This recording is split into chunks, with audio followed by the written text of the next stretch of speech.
बगिया के खिलल कली लागलू तोहके देखी के चंदा शर्मा जाई हो।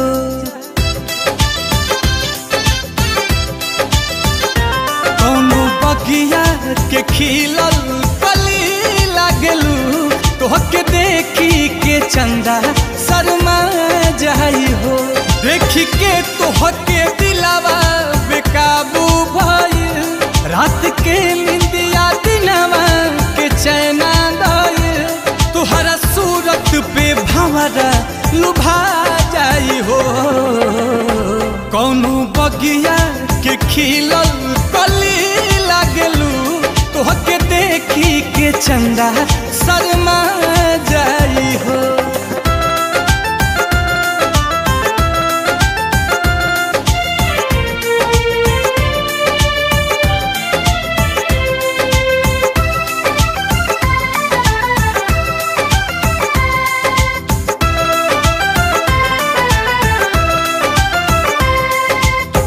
हंसेलू तो मुहावा से मोतिया झरेला बहे पुरवहिया तक के सिया उड़ेला।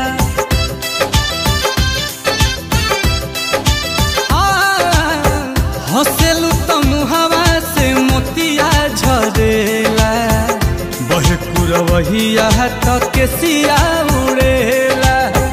ओठावा गुलाबी जैसे भोर के किरीन हो अखिया मताइल चैन लिहलस छीन हो। दिल धड़केला तहरे ही नहवे गोरी बाकी मिलबू तो मनवा फूला जाई हो। कौनो बगिया के खिलल कली लागलू तोहके देखी के चंदा शर्मा जाई हो।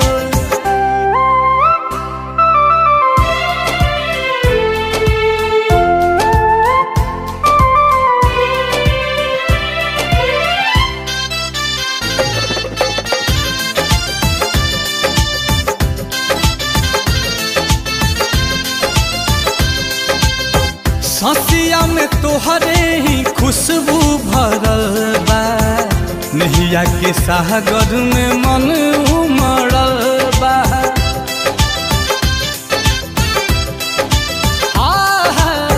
ससिया में तोहरे ही खुशबू भरल बा नहिया के सागर में मन उमड़ल बा।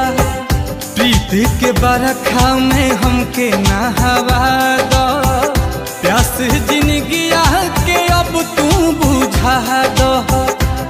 हमरा देहिया में एक बेर तू सट जाए जान सारा दुनिया के गम हम भुला जाई हो। कौनो बगिया के खिलल कली लागलू तोहके देखी के चंदा शर्मा जाई हो।